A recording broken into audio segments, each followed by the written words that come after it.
Hello friends, welcome back to my channel. আজ আমাদের ঘরে বাঙালি স্টাইলে ফিশ কাটলেট বানানো হবে, তো তোমরা দেখতে থাকো। আজ আমার হাজব্যান্ড ঘরে বানাচ্ছে। এই দেখো, এখানে মাছ আর আলুটা ভালো করে ভেজে নিয়েছে মশলা করে।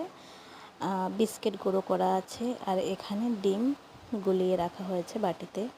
তো আমরা বসে বসে সবাই এটা বানাচ্ছি। আর এখানে আমার ছেলে বসে বসে বলছে হ্যালো ফ্রেন্ডস। তোমরা সবাই দেখো, আমার পাপা মাম্মি কাকলেট বানাচ্ছে। দেখো কি সুন্দর বানাচ্ছে, মানে ও বসে বসে দুষ্টুমিটা করছে, আর আমরা এখানে বসে বসে কাজ করছি। তো এখানে কথা বলতে বলতে এখানে বানানো হয়ে গেছে অলরেডি অনেকগুলো। তো এখানে এরকম করে সুন্দর করে গোল গোল করে রাখতে হবে, ভালো করে এটা মানে গোল করতে হবে, না হলে এটা যদি ভালো করে গোল না করা হয় তাহলে ভাজা দিলে পরে এটা ফেটে যাবে। তো ভালো করে গোল করে এই যে ডিমে মাখিয়ে নেওয়া হয়েছে ডিমটা।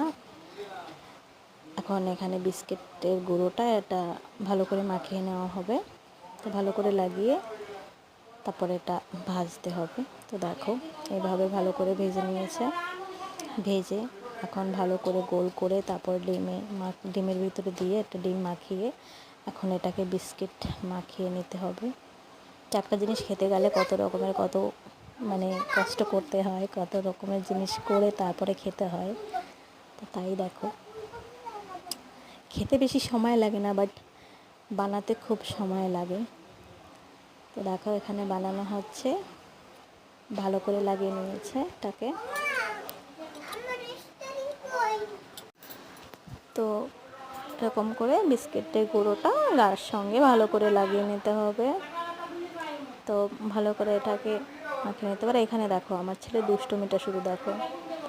ওর পাপা এখানে বসে বানাচ্ছে, তো ও একটা মানে আলু আর মাছ দিয়ে যে রোল বানিয়েছে সেটা ওর উপরে চুবিয়ে ওটাকে ডিম দিচ্ছে ওর উপরে।